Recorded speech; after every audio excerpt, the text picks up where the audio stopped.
Para começar, o que se sabe da justificativa oficial? Teve alguma? Teve sim, mas foi bem curta. A única declaração veio da Embaixada dos Estados Unidos aqui no Brasil. Eles disseram basicamente que a aeronave estava prestando apoio logístico a uma missão diplomática dos Estados Unidos no Brasil. E que a entrada, claro, foi autorizada pelo governo brasileiro. E foi isso. Fim da comunicação oficial sobre o assunto. Apoio logístico. Isso é um termo que, convenhamos, pode significar quase qualquer coisa, né? Desde trazer uma caneta até, sei lá... Exato. Vindo de um avião do 150º Esquadrão de Operações Especiais, essa explicação não soa meio genérica demais.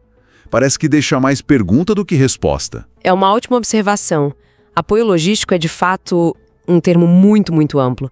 Poderia ser simplesmente trazer diplomatas, levar documentos, material de suporte, qualquer coisa. Certo. Só que, considerando a natureza desse avião, que é especializado em operações discretas, transporte de pessoal de alto nível, essa explicação padrão parece meio que destoar do veículo usado, entende? Totalmente. Foi justamente essa falta de especificidade, combinada com o perfil do avião, que começou a gerar um ruído. E imagino que esse ruído aumentou porque do lado brasileiro ninguém falou muito, né? A embaixada deu essa declaração, mas e as nossas autoridades? Ministério da Defesa, Polícia Federal, alguém confirmou, deu mais detalhes sobre essa tal missão diplomática? Aí é que tá. Essa é outra camada do mistério. Não houve, pelo menos não que tenha vindo a público, nenhuma confirmação detalhada ou informação adicional por parte das autoridades brasileiras que você mencionou. Esse silêncio, claro, ajudou a alimentar a sensação de que talvez tivesse algo mais ali, sabe? Sim. E para complicar, teve um fato bem concreto.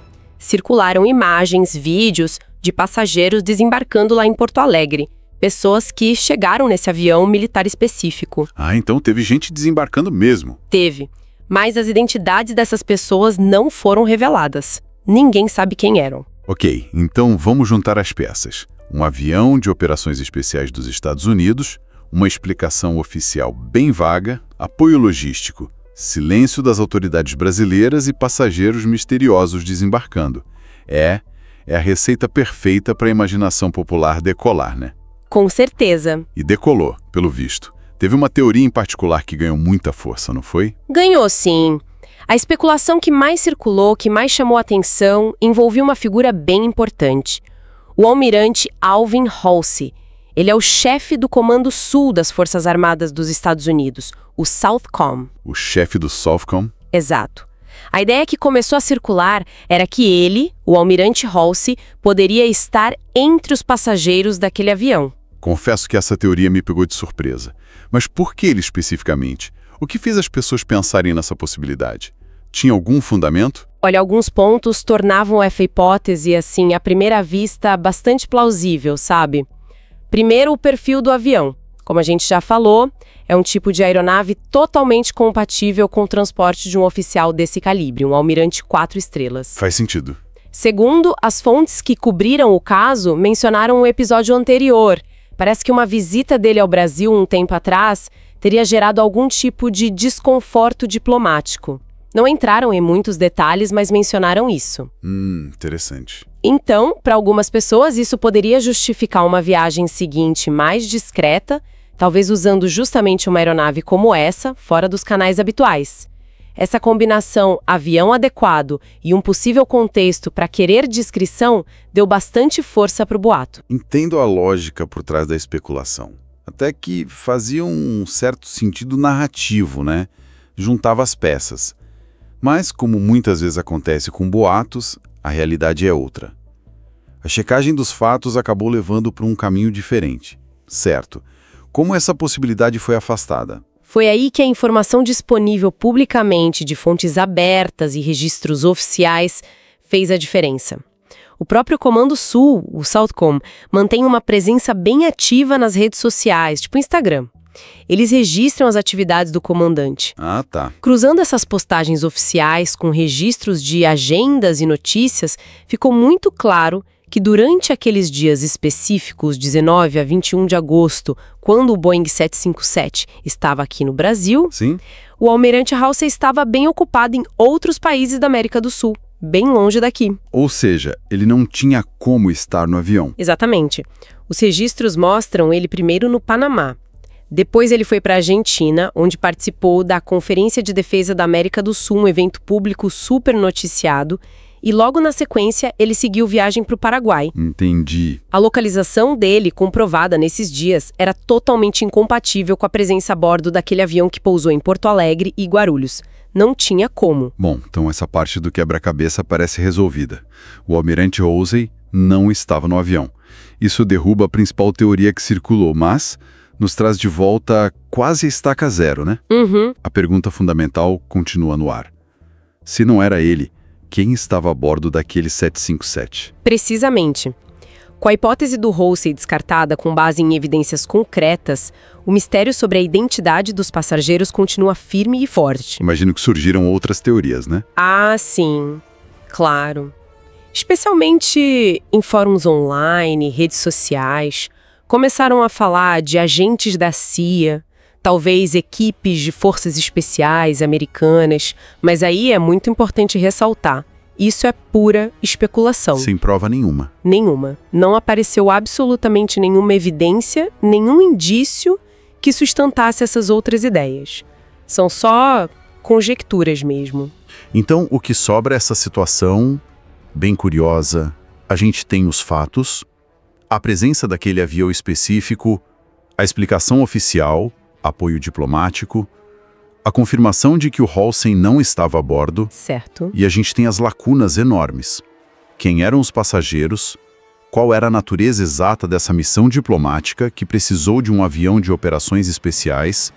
Parece que foram justamente esses pontos obscuros que transformaram um evento talvez rotineiro em notícia. Sem dúvida alguma. Acho que vale a pena a gente recapitular rapidinho os elementos que, quando combinados, criaram essa aura toda de mistério e atraíram tanta atenção da mídia e do público, né? Vamos lá. Primeiro, a natureza do avião. Militar, pertencente a uma unidade de operações especiais. Isso por si só já diferencia a situação de um voo diplomático comum daqueles com avião da FAB ou comercial. Com certeza. Segundo, a falta de transparência. Essa ausência de detalhes por parte das autoridades brasileiras sobre a missão específica, sobre os passageiros. O silêncio, né? Exato. Terceiro, a confirmação visual. O fato de ter imagens do desembarque de passageiros não identificados em Porto Alegre. Isso tornou o sigilo algo mais palpável, visível. Verdade. E quarto, a explicação oficial vaga. Aquele apoio logístico pareceu insuficiente para muitos observadores para justificar o uso daquele tipo específico de aeronave. É muito interessante notar como a própria gestão da informação, ou a falta dela, virou o centro da história. Mesmo que a explicação da embaixada seja mais provável, afinal, transportar diplomatas ou pessoal de apoio é uma função possível, tecnicamente, até para esse avião, a forma como tudo aconteceu, com essa percepção de sigilo, de falta de clareza, é que realmente alimentou toda a intriga. Exatamente.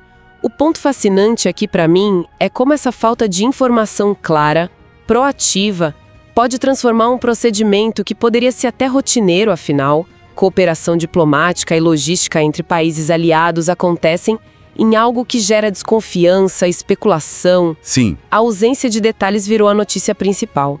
Ninguém discutia tanto a missão em si, mas sim o porquê de não se saber mais sobre ela. O mistério se tornou o foco. Perfeito. Então, fazendo um balanço final do que a gente viu. De um lado tem a versão oficial, que é plausível, mas bem vaga. Apoio a uma missão diplomática dos Estados Unidos devidamente autorizada pelo Brasil. Certo. E do outro lado tem o mistério, que foi nutrido pela combinação de fatores.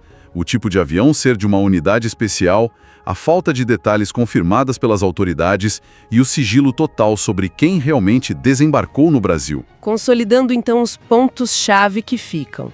Primeiro, o fato. Um Boeing 777-200, daquele esquadrão de operações especiais da USAF, Esteve sim em Porto Alegre e Guarulhos entre 19 e 21 de agosto. Isso é concreto. Ok. Segundo, o fato. A Embaixada dos Estados Unidos disse que era apoio logístico a uma missão diplomática e que tinha autorização brasileira. Essa é a versão oficial. Registrado. Terceiro, o fato. A especulação mais forte sobre o almirante Alvin Hulse foi desmentida. Ele não estava no avião, estava em outros países. Certo. Quarto, a incerteza. Quem eram os passageiros e qual a natureza exata da missão?